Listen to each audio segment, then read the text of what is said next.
Bismillah, Assalamualaikum warahmatullahi wabarakatuh. Perkenalkan, nama saya Putri Sofie Husni. Saya Ringo Padedisada. Saya Ellen Salim. Saya Sukami. Saya Afina Sumiati Nadia. Saya Sergio Budi. Saya Daniel Legai. Baik, perkenalkan saya di sini selaku moderator. Di sini kami akan mempresentasikan hasil diskusi kami. Kepada pembicara pertama, saya persilakan. Yang pertama, tentang bilingualisme dan diagnosia. Teks ini menolak asumsi lama bahwa bahasa adalah objek terpisah dengan batas jelas. Asumsi lama tersebut tidak dapat dipakai karena gagal menjelaskan pengalihan bahasa atau campur kode atau ahli kode yang merupakan gejala umum masyarakat bilingual dan secara keliru menganggapnya sebagai gangguan komunikasi. Sebagai gantinya, teks ini menekankan bahwa bilingualisme dan diagnosia adalah pokok kajian yang penting, baik teori maupun aplikasi, untuk memahami penggunaan bahasa yang sebenarnya, karena kedua fenomena ini saling berhubungan dan tumpang tindih. Pembahasan A. Bilingualisme atau kebebasan adalah kebiasaan menggunakan dua bahasa atau lebih secara bergantian oleh seorang penutur.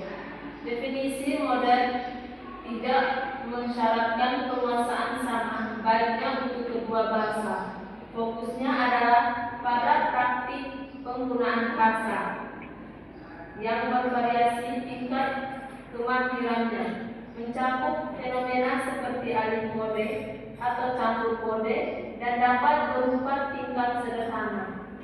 Bilingualisme memiliki dua tipe berdasarkan proses berpikir setara atau penguasaan relatif sama berpikir konsen dan menjemur, atau penguasaan tidak sama berpikir racun. B. Diglosia diperkenalkan oleh fungsion adalah suatu situasi kebahasaan pada suatu masyarakat. Seringkali masyarakat bilingual dan multilingual yang tertandai dengan pembagian fungsional yang jelas antara dua ragam bahasa atau variasi. Ragam tersebut terbagi menjadi ragam tinggi H yang digunakan untuk konteks formal, resmi dan berpresentasi seperti khotbah dan pidato dan bahasa tulis, dan ragam rendah L yang digunakan untuk konteks informal dan sehari-hari seperti percakapan keluarga dan sastra rakyat, di mana masing-masing ragam memiliki peran yang berbeda di pertahanan dalam masyarakat. C. Hubungan antara bilingualisme atau penggunaan dua bahasa dan diagnosisme, gangguan bahasa atau kognitif bersifat erat dan kompleks.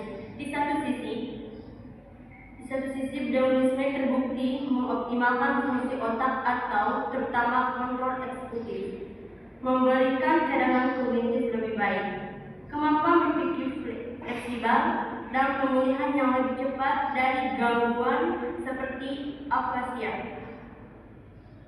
Namun di sisi lain, bilingualisme menimbulkan tantangan besar dalam diagnosis karena gejalanya dapat berbeda dari penutur monolingual, dan tes standar seringkali menyebabkan kesalahpahaman atau mediagonis, misalnya menganggap keterlambatan bicara pada anak bilingual sebagai gangguan.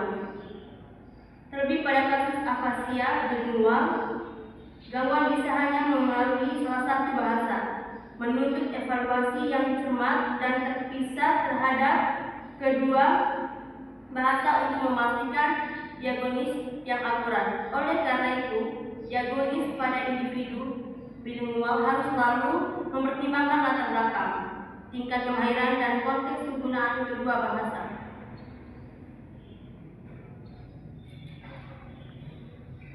D. Situasi diagnosis di Indonesia khususnya terkait gangguan perkembangan pelajar dan mental masih menghadapi beberapa tantangan signifikan.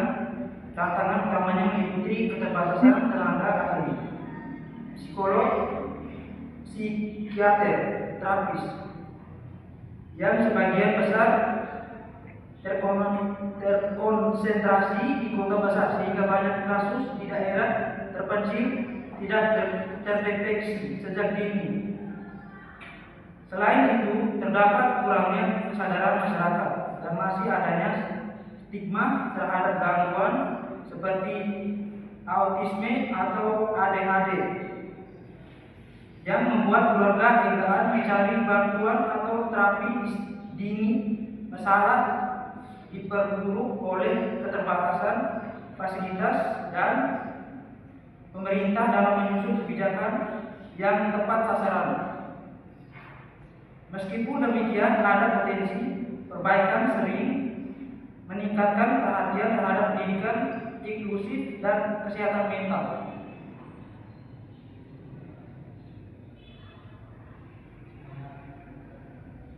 Kesimpulan, bilingualisme adalah kebiasaan menggunakan dua bahasa atau lebih dalam suatu masyarakat bahasa.